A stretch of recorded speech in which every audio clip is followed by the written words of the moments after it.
Good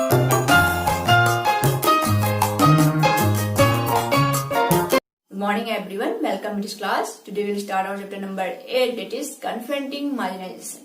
In this chapter we will discuss how the marginalization was being checked, how did the government of India try to promote the interest of the weaker sections, how did they stop the wiping of cultural identity of the minority group by majority, how did they promote minorities' interest, their culture, their rights to preserve them, and also formulated certain rights to maintain equality in the society. So in this chapter, we will be discussing about all the constitutional rules or laws which gives strength to equality in our society and also to avoid discriminations meted with the marginalized group. So let's start our class. First, let us see here invoking fundamental rights. Through the fundamental rights, Constitution of India has guaranteed the right to equality to all the individuals who are born in our country. There is no base like a caste, religion, region, a language or color or creed or anything else which can discriminate any person or basing on his birth also. So there should not be any discrimination. If you are doing any discrimination, that is wrong. You are eligible to get punishment. If you discriminate somebody on the basing on the natural tendencies which happen in our life and also some of the societal trends, like we have the caste system, the rich poor and the rich people, the poor people, like that. So first, through the fundamental rights, they have guaranteed equality to every individual in our country. And moving on to first, how did this marginalized group get benefit from the government? The marginalized group get much benefit, but it took a lot of time for them. First, they have made the government to recognize the injustice which has been done to them. How can the government recognize? Because without knowing what is the problem, we cannot find a solution. When you know what is the problem only, we can try to find out what is the solution. So, in this process, the marginalized try to highlight what is the injustice that is happening to them, and that has to be noticed by the government, and it got registered by the government that this kind of injustice is being meted to the people. These are different kind of injustice which the people of the lower caste, the scheduled caste or the Dalits are facing. And later, second, then the government is giving the responsibility to ensure that the injustice does not happen again. Through its laws, and anyone crosses the limit, he is going to get punishable offense. Because if you cross the limit, it is punishable offense. So it is entitled to get some punishment for his acts, for what he has violated the constitutional rules or laws. So first they make that what is the injustice that is happening to them to get recognized by the government, and later the government has recognized that one. So immediately the government will respond to stop that kind of injustice which are meted to the people and formulated certain laws. Once the laws are formulated or which are already in existence that are not getting implemented properly in a particular region, so the injustices are happening. So the government has taken the responsibility to implement the laws perfectly in that region, and if necessary they have also framed certain new laws within the spirit of fundamental rights and the extension of the fundamental rights, like right to education has been added recently to all the children from 6 to 14 years of age, and that is class 1 to class 8. So this is not a violation of fundamental rights, but this is the extension for the fundamental rights. What they are having in that right to equality, they are also giving the chance for them to get equal educated with the other citizen of the country. And Article 17 of the Constitution guarantees for the individual that any kind or practice of untouchability is an offense.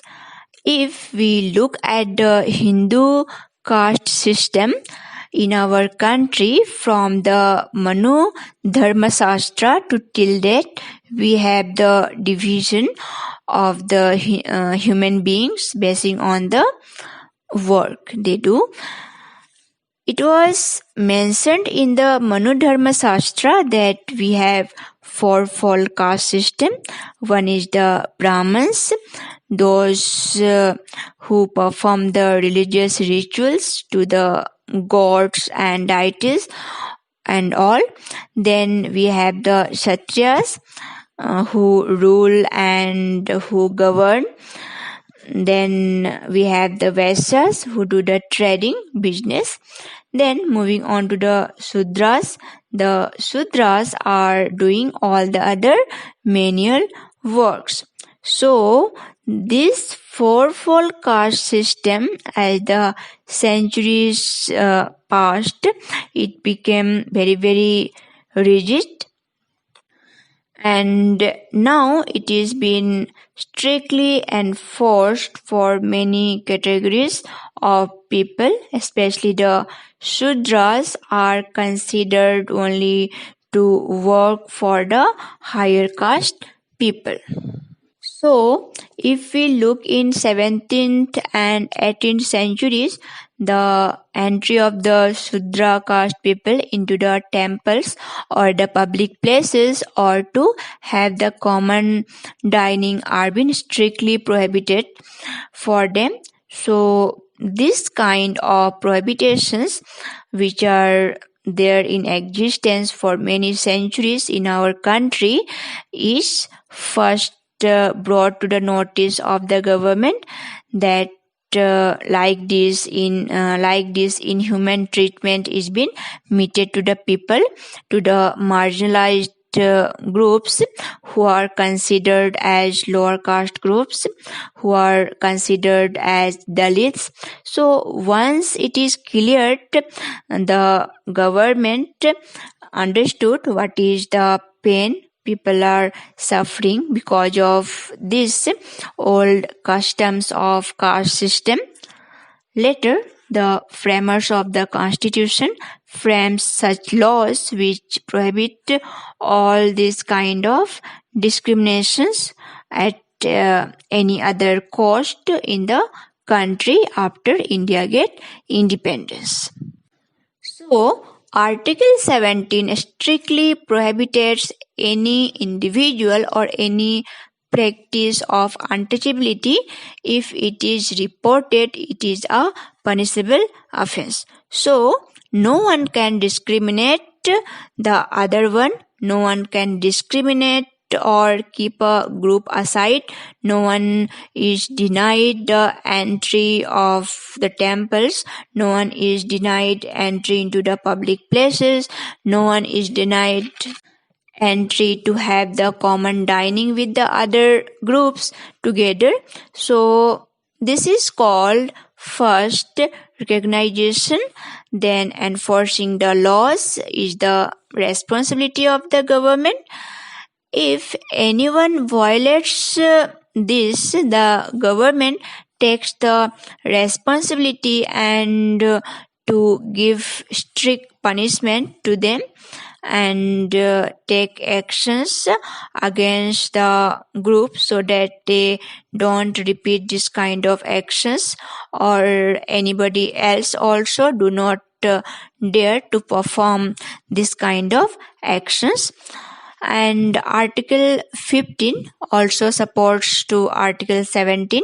By Article 15 states that any form of discrimination basing on the caste, color, creed, religion, region, or any other divisions cannot be entertained.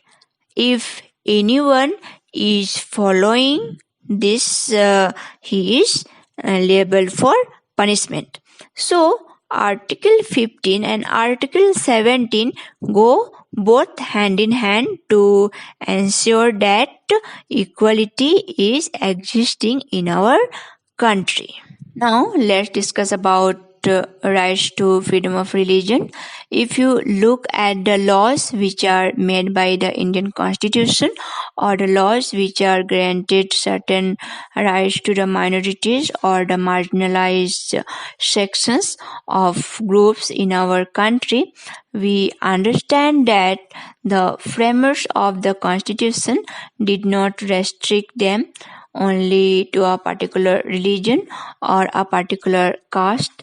They made it crystal clear that if a majority group is there, definitely the minority group would scared, and their cultures and their language and their traditions would be wiped out either by the majority group or the minority. Because of the fear, they may adopt the culture of the majority. So, in order to safeguard the culture, the language, the customs, the traditions of the minority group, they have decided to ensure the culture and the educational, they decided to ensure the cultural and educational rights.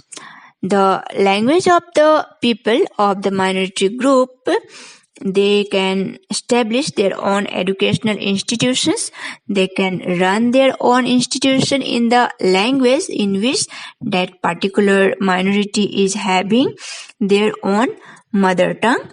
And coming to the culture, they may have a different culture when compared to the majority, but still, in order to preserve this culture, the Constitution has granted them the cultural and educational rights.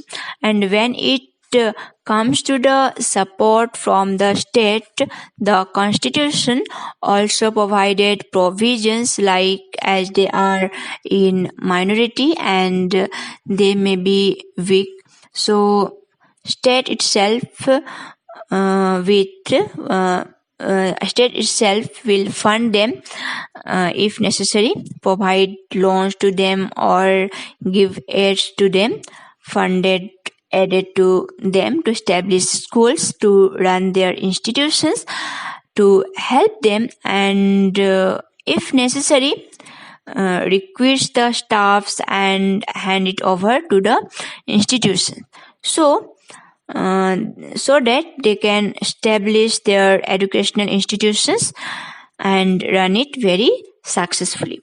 So All these things ensures to the minority group that they are being under the safe hands, and if they want to preserve their culture, they can establish their institutions, and this can be continued to the next generations.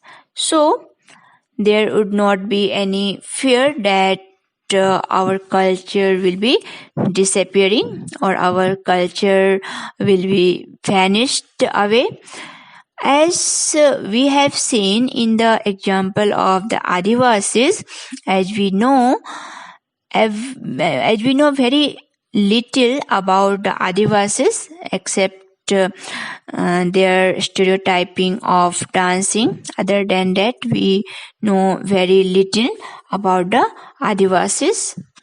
Like this, the culture, the tradition, the customs would be wiped out. That was the fear which was initially in the larger group of the minority, which started to disappear when the constitution has promised and made their rights as fundamental rights, and also entrusted the responsibilities of implementation of these fundamental rights on the hand of the government, compulsory and equally to all its citizens. For example, if you look at the Muslims and the Parsis, both the groups are minority, but we have many Muslim institutions running, Parsis institutions running in our country, which are funded by the government of our country.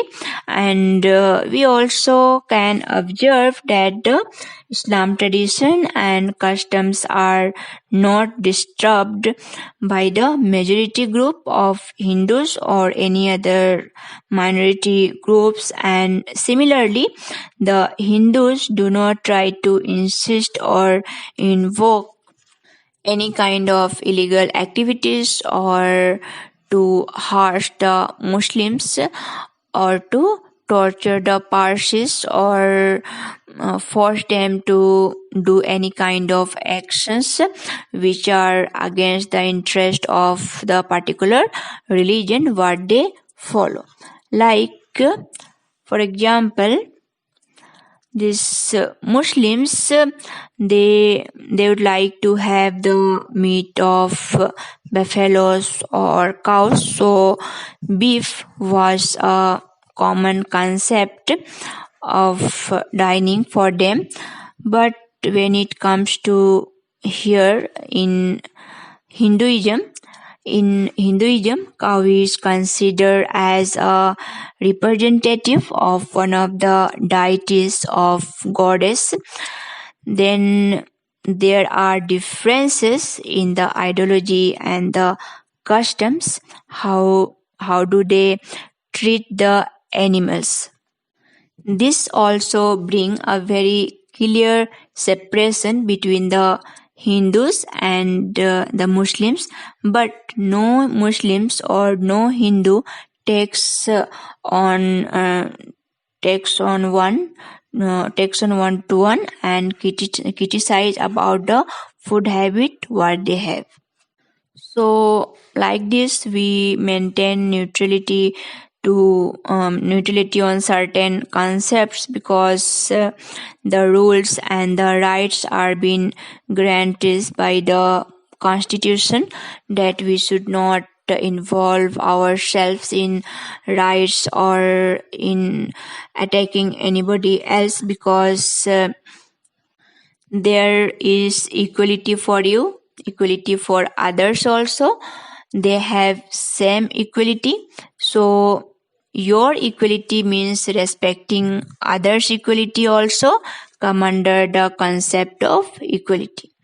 One's tradition, one's rule, one's custom are very, very important. In the same way, Others religious customs are also similarly important for the others.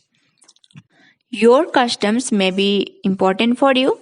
In the similar way, the customs of the other religious people are very, very important for them. This we have to understand, then only through these rights the cultural justice has been maintained by our Indian Constitution. This much for today. We will continue this chapter in our next class.